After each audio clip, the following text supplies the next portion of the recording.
Tragedia del Molinetto della Croda. Il giorno dopo la sentenza di assoluzione, le famiglie delle vittime divise tra chi ritiene giusto il pronunciamento del giudice e chi invece si dice amareggiato. Siamo bloccati, venite, la drammatica chiamata al SUEM negli istanti della tragedia di 4 anni fa al Molinetto della Croda, una notte impossibile da dimenticare. Caso migranti, il governatore Zaia interviene nello scontro di governo tra il premier Conte e il ministro dell'Interno Salvini. Chi vuole nuovi sbarchi non ha a cuore i migranti, così si favoriscono gli scafisti. Morto l'11enne di Vicenza, trovato impiccato in casa il primo giorno dell'anno, la procura apre un'inchiesta per istigazione al suicidio, lo spettro di un gioco mortale sul web. È lì soccorso impegnato nelle ricerche di uno scomparso, evita per un soffio un cavo d'acciaio di una teleferica, tragedia sfiorata sul Nevegal. 60 kg di alimenti scaduti destinati alle mense scolastiche sequestrati dai carabinieri di Chioggia Sottomarina, nel Mirino, una società di Milano. Ieri sera 20:10 l'assessore all'ambiente di Treviso sulle polemiche relative allo smog. Le condizioni critiche c'erano anche prima dei Panevin e ora rischiamo l'allerta rossa. Buona giornata e ben ritrovati con la prima edizione dei notiziari di Antenna 3. In primo piano ancora la sentenza di assoluzione dei 4 imputati per la tragedia del Molinetto della Croda a Refrontolo. Le famiglie il giorno dopo la sentenza sono divise tra chi ritiene giusto il pronunciamento del giudice e chi invece si dice amareggiato. Sentiamo. Sì, buonasera, siamo una compagnia, qui siamo bloccati al Molinetto della Croda. Sì. Abbiamo anche un ferito perché l'acqua adesso è venuta, l'acqua è andata scaricata, adesso abbiamo un ferito anche abbastanza grave. 3 feriti sicuri e quanti dispersi secondo voi? È importante? No, non lo sappiamo. Non lo sapete? No. Il primo allarme alla centrale operativa del SUEM 118, le prime informazioni che arrivavano dal luogo del disastro, la macchina dei soccorsi che iniziava a muoversi per scoprire la devastazione, i morti, i feriti. Da allora, per i familiari di Luciano Stella, Giannino Breda, Maurizio Lotte e Fabrizio Bortolin, le vittime della tragedia del Molinetto della Croda, non è stato più lo stesso. È dura, perché mi manca tanto. Così ci aveva detto a pochi giorni dal primo Natale senza Fabrizio la moglie Michela Biz Darè, rimasta sola con la figlioletta di 1 anno e mezzo. Il marito aveva solo 47 anni. Un voto immenso, perché non ci voleva questa. Lei è sola con una bambina? Sì, mi è rimasta lei. La notizia dell'assoluzione dei 4 imputati per quella tragedia, tra cui il presidente della Proloco Walter Scapol, l'ha amareggiata. Sono rimasta delusa da questa sentenza, ha commentato, aggiungendo che dopo il primo anno delle vittime ci si è dimenticati. Non puoi capire da sola. Poi ci sono i figli, ci sono il figlio, la nuora, i cognati, tutta la famiglia. Non si può spiegare. Quelli che l'hanno vissuta penso che sono rimasti vivi, la porteranno sempre dentro di loro. Oggi parla di sentenza giusta Nadia Breda, vedova di Giannino, ex falegname di Falzè, morto a 67 anni. Quelle persone sono innocenti, ribadisce. Io ho sempre detto che dietro a quel disastro c'era solo una calamità naturale. In silenzio hanno scelto infine di rimanere i familiari di Maurizio Lotte e Luciano Stella. Questi ultimi hanno intentato anche un'azione in sede civile, chiedendo un risarcimento per le conseguenze che sulla famiglia e sull'azienda, l'officina di Pieve di Soligo, la morte del loro caro ha causato. E soddisfazione anche dal presidente della Regione del Veneto Zaia, da sempre al fianco delle Proloco nella battaglia per una normativa meno penalizzante, come 1 anno e mezzo fa a Venezia, alla manifestazione in cui partecipò anche il presidente della Proloco di Refrontolo, Scapol. Spero solo che finisca il più presto e si risolva nel migliore dei modi, ecco, solo quello. È stata una tragedia difficile da dimenticare, che ti segna per tutta la vita. Ci aveva detto così nell'agosto del 2017 alla manifestazione delle Pro Loco a Venezia Walter Scapol, mentre già pendeva su di lui la richiesta di rinvio a giudizio per la tragedia del Molinetto. Le Pro Loco si erano mobilitate, troppa burocrazia, troppi costi, troppi rischi per chi, pur facendo volontariato, si espone in prima persona. 10.000 firme consegnate nelle mani del governatore Zaia, da sempre solidale con le associazioni sparse nel territorio, come dimostrò anche in quell'occasione. Io sono venuto per questo in piazza, per ringraziarvi e per dire che questo principio non passerà per quel che ci riguarda. Noi vi diamo assistenza legale su questa partita, perché non esiste che perdiamo. Zaia che accoglie con soddisfazione la notizia della soluzione di Scapol e degli altri 3 imputati. Direi finalmente la fine di un incubo e la fine di quello che è stato un grosso tormento per queste 4 persone. E soprattutto non si fa passare il principio per cui c'è in ogni caso sempre la responsabilità della Pro Loco o del volontariato, che si dà tanto da fare per la comunità, e come in questo caso si è ritrovato, e penso al Presidente Scapoli, in mezzo a un casino immane. E dall'altro va comunque è sempre la mia vicinanza alle famiglie. Ricordiamo che 4 persone hanno perso la vita, però è bene che oggi il magistrato e il tribunale abbia fatto chiarezza sulle modalità, e esonerando ovviamente i 4 da qualsiasi responsabilità. L'avviso è anche per la gente, il pubblico non può passare il concetto, dice Zaia, che se si va a feste e sagre la responsabilità ricade completamente sugli organizzatori. Anche in quest'ottica la sentenza del Tribunale di Treviso acquisisce valore. È un grande segnale, lo è per queste 4 famiglie, lo è per Scapol, il Presidente della Pro Loco, ma lo è in particolar modo poi per tutta la comunità e del volontariato, una comunità che è stata messa sotto accusa e che comunque ha dovuto volente o nolente anche tirare il freno a mano rispetto alla voglia di fare e di organizzare. Ricordo ai cittadini che le Pro Loco lavorano gratuitamente a beneficio delle comunità.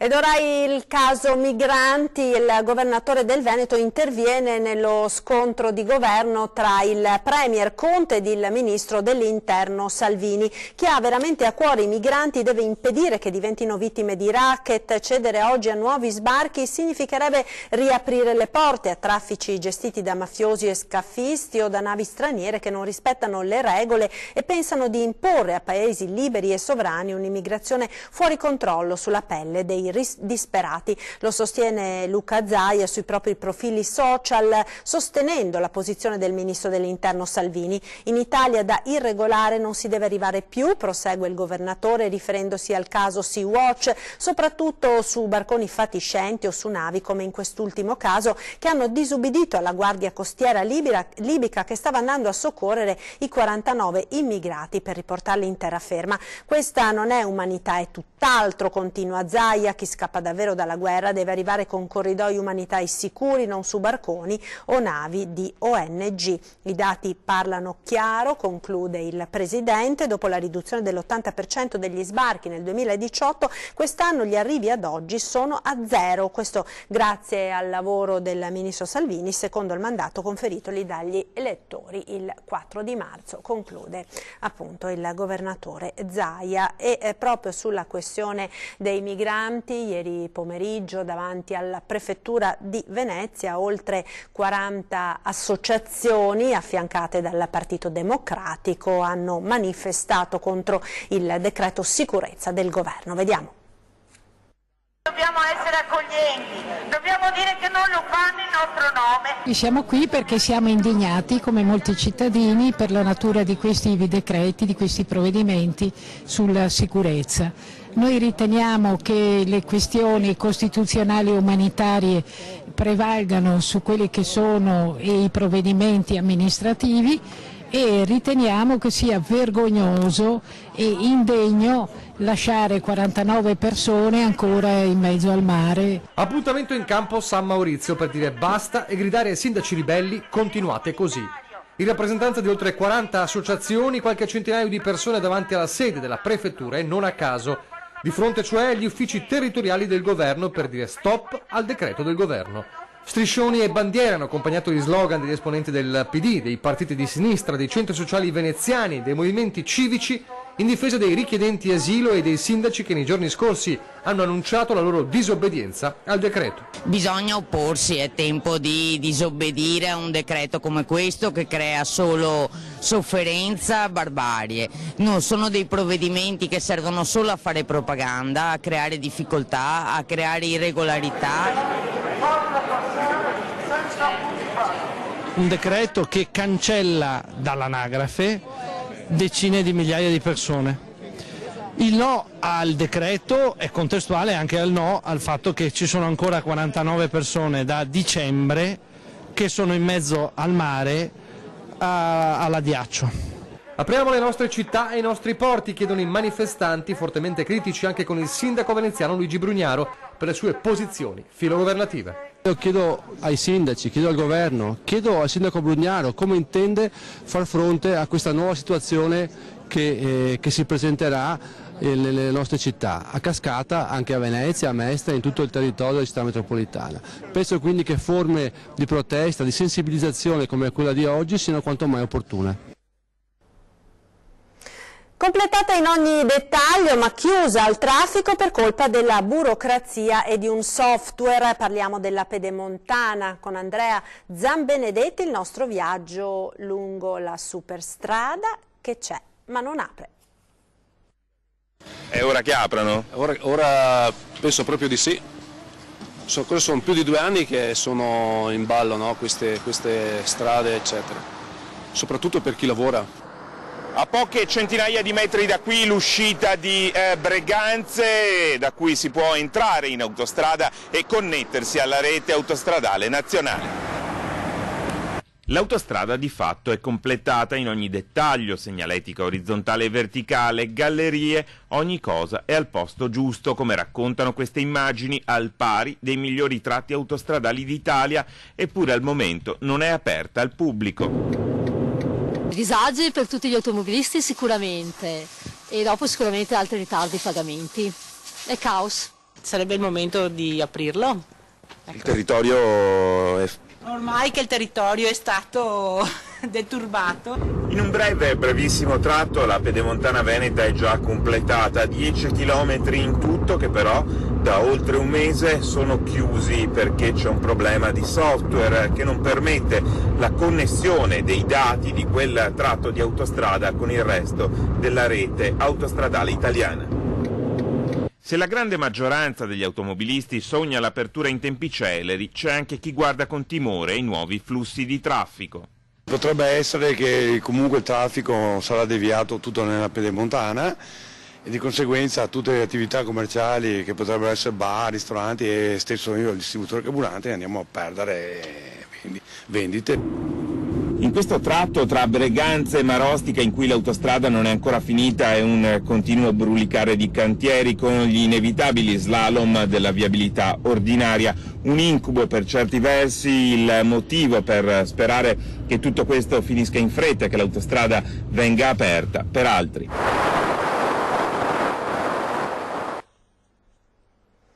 Undicenne morto a Vicenza, la procura ha aperto un'inchiesta per istigazione al suicidio. Sentiamo al telefono i dettagli da Guido Barbato. Buongiorno. Buongiorno da Vicenza. La Procura della Repubblica sta indagando, al momento a carico di ignoti, sul reato di istigazione al suicidio dopo il decesso avvenuto ieri all'ospedale San Bortolo di un undicenne di San Pietro Mussolino, zona della Val Chiampo.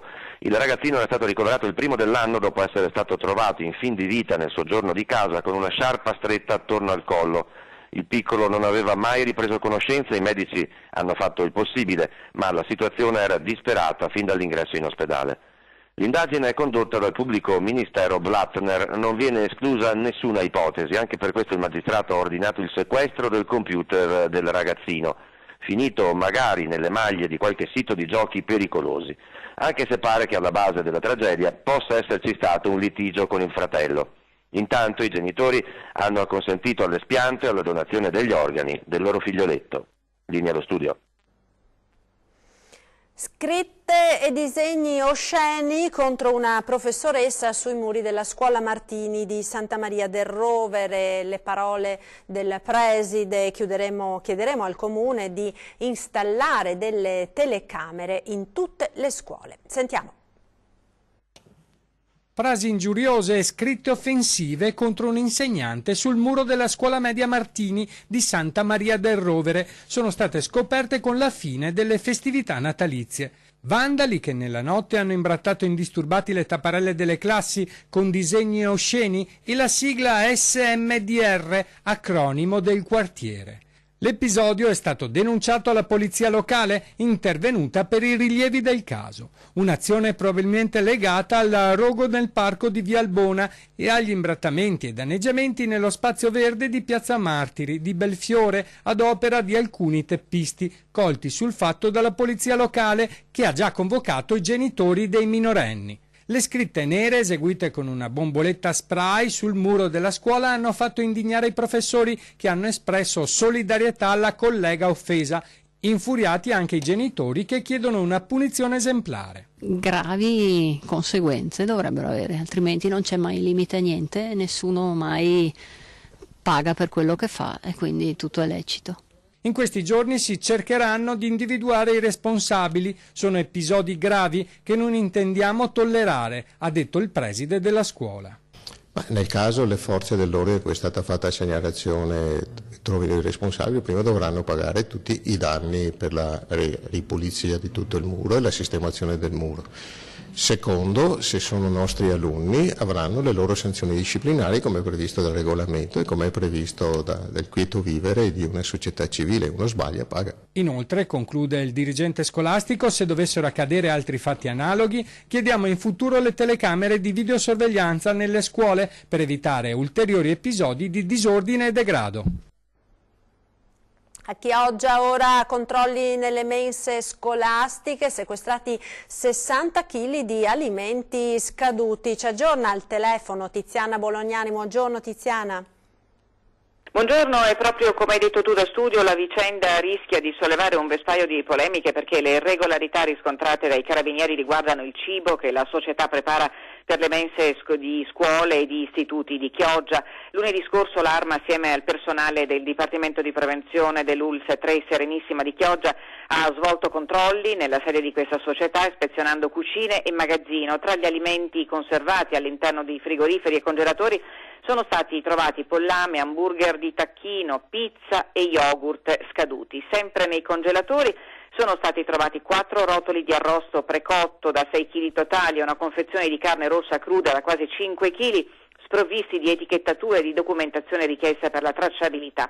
Alla società è stata combinata una sanzione complessiva di 11.500 euro, mentre 60 kg di generi alimentari sono stati sequestrati e smaltiti. È un fatto gravissimo, ha detto questa mattina l'assessore all'istruzione del comune di Chioggia, Isabella Penzo, dopo aver appreso la notizia. L'amministrazione comunale si è attivata immediatamente per chiedere informazioni alla società e per i conseguenti provvedimenti del caso. Per ora è tutto, a voi.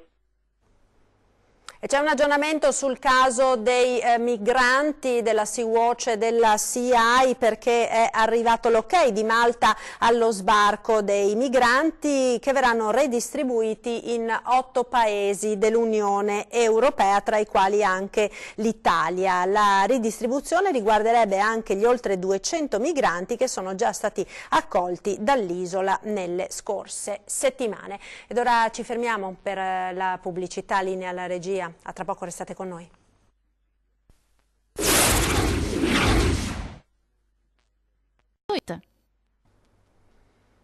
Eccoci nuovamente in diretta con la prima edizione dei nostri telegiornali. Andiamo ora nel bellunese. Paura sul Nevegal per il personale del soccorso alpino che con l'elicottero stava sorvolando la zona, impegnato nelle ricerche di Riccardo Tacconi, il commercialista 58enne milanese scomparso durante una vacanza in montagna. L'elicottero si è improvvisamente trovato davanti il cavo d'acciaio non segnalato di una teleferica, forse abusiva. Il pilota pilota è riuscito ad evitarlo con una manovra dell'ultimo minuto. È accaduto sabato scorso e per un soffio si è evitata una tragedia come quella dell'agosto del 2009 a Rio Gere, quando Falco, l'elicottero del 118, urtò un cavo elettrico precipitando al suolo. Persero la vita tutti e 4 i componenti dell'equipaggio. Sabato fortunatamente il pilota è riuscito ad evitare per un soffio l'impatto che avrebbe potuto avere conseguenze drammatiche.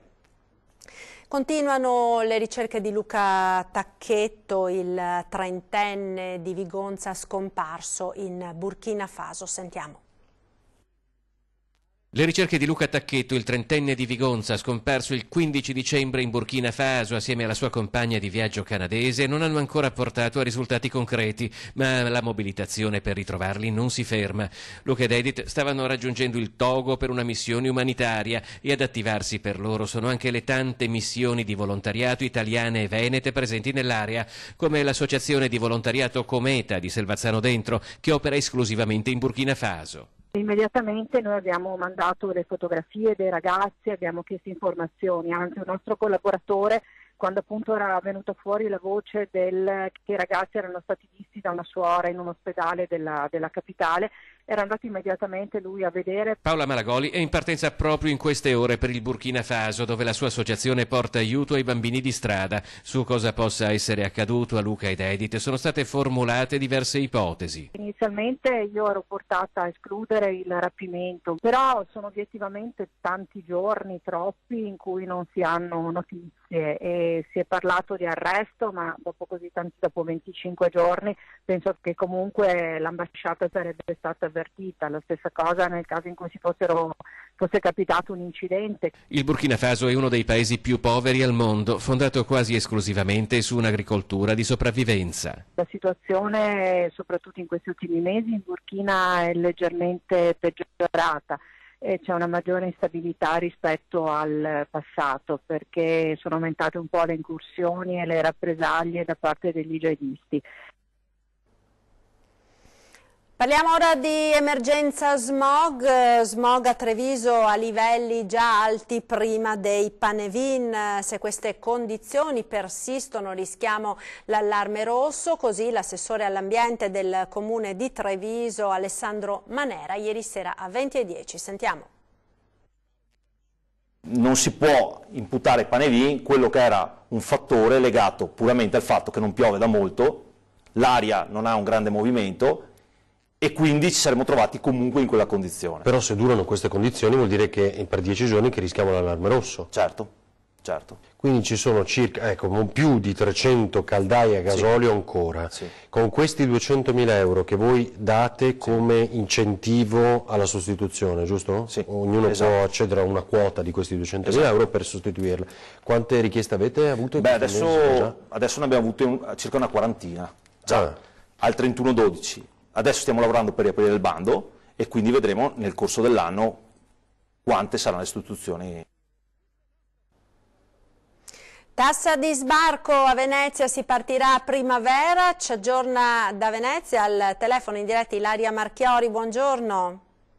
Buongiorno da Venezia, dove naturalmente si continua a parlare della cosiddetta tassa di sbarco. Ci sono sempre più novità, l'ultima è quella che si partirà a primavera inoltrata, probabilmente in coincidenza con il 1° maggio, ovvero nell'anniversario della collocazione dei varchi a Piazzale Roma e in stazione, come è stato nello scorso anno. La tassa di sbarco avrà comunque un'applicazione leggera per il momento e la sua introduzione sarà anticipata comunque da una campagna informativa volta a spiegare che non sarà un espediente per fare cassa a spese dei visitatori, ma di un modo per rendere l'accoglienza migliore. E ieri mattina a Ca' Farsetti il sindaco Brugnaro ha incontrato assessori e consiglieri di maggioranza per spiegare lo spirito di quello che sarà questa nuova tassazione e quindi raccogliendo anche idee tra presenti e proposte. Si tratta del primo incontro dopo l'approvazione del provvedimento in legge di stabilità e tra l'altro ricordiamo che sarà proprio Venezia a fare scuola in tal senso e quindi quello che accadrà verrà preso o meno d'esempio anche probabilmente da altre città. Presto saranno sentite anche le categorie economiche ad una anche per ascoltare idee e proposte e tra oggi e domani infine sarà affidata ad uno studio giuridico di importanza a livello nazionale una consulenza finalizzata alla stesura del testo del regolamento di applicazione della tassa, un regolamento che dovrà essere inattaccabile dai ricorsi, visto comunque i malumori che serpeggiano da qualche parte, a cominciare dalle città limitrofe, appunto, che chiedono o l'esenzione per i loro ospiti o una forma di compartecipazione al gettito fiscale. Insomma, non si sa ancora molto, però intanto il comune, il sindaco stanno lavorando per cercare di risolvere al meglio la questione e decidere come, cosa e quando si dovrà fare il tutto. Da Venezia restituisco la linea allo studio. Ed è tutto per questa edizione, io vi ringrazio per essere stati con noi, vi lascio tra pochissimo a ore 13, si parlerà di legge di bilancio, quota 100 e reddito di cittadinanza con Giacomo Vendrame della CGIL di Treviso, Paolo Bizzotto della CISL di Venezia e Guglielmo Pisana della UIL di Belluno Treviso. E poi vi ricordo l'appuntamento questa sera con 20:10 in studio Riccardo Barbisan della Lega e Roberto Grigoletto del Partito Democratico in Consiglio Comunale a Treviso. È tutto dunque, ci salutiamo con le immagini di un vostro presepe e poi, come sempre, le previsioni del tempo. Arrivederci, buon pomeriggio.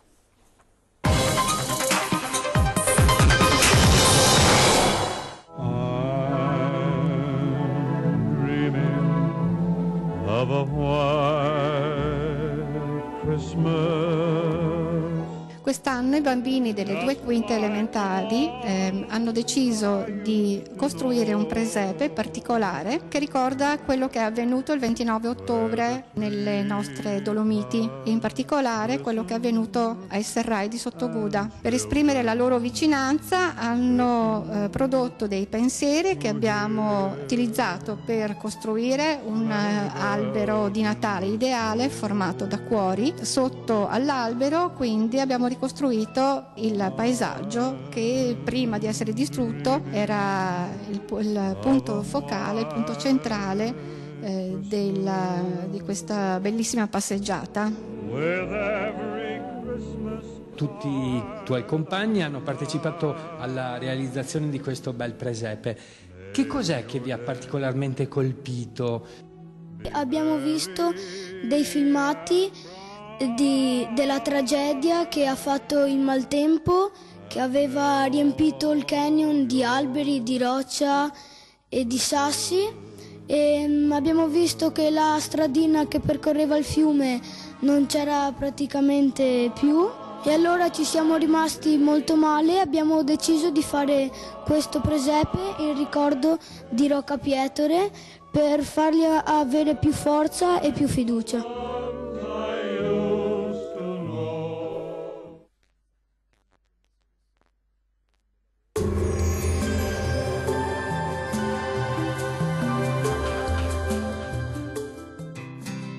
L'Unic Star, le uniche pagliette antibatteriche in commercio prodotte anche per i marchi più importanti, sia nazionali che internazionali. Ben ritrovati al meteo. Tempo sempre stabile sul Triveneto. Vediamo la situazione nel dettaglio. Sul Veneto cielo parzialmente nuvoloso o nuvoloso. Tuttavia al mattino non si escludono foschie e nebbie sulle pianure, ma in rapido dissolvimento. Più sole altrove con cielo al massimo poco nuvoloso. Temperature minime tra i -2 e 0 gradi, massime comprese tra i 4 e 7 gradi. Diamo uno sguardo al Friuli Venezia Giulia, cielo nuvoloso con velature a tratti che potranno essere consistenti, nebbie di notte e al mattino su pianura e costa. Temperature minime tra i 0 e i 2 gradi, massime comprese tra i 4 e 7 gradi. Vediamo infine la situazione del Trentino Alto Adige. Il cielo si presenterà sereno o poco nuvoloso su tutti i settori, tempo instabile però sui confini alpini. Temperature minime oscillanti tra i 0 gradi, massime comprese tra gli 8 e 9 gradi. Dal meteo di Antenna 3 è tutto, arrivederci al prossimo aggiornamento.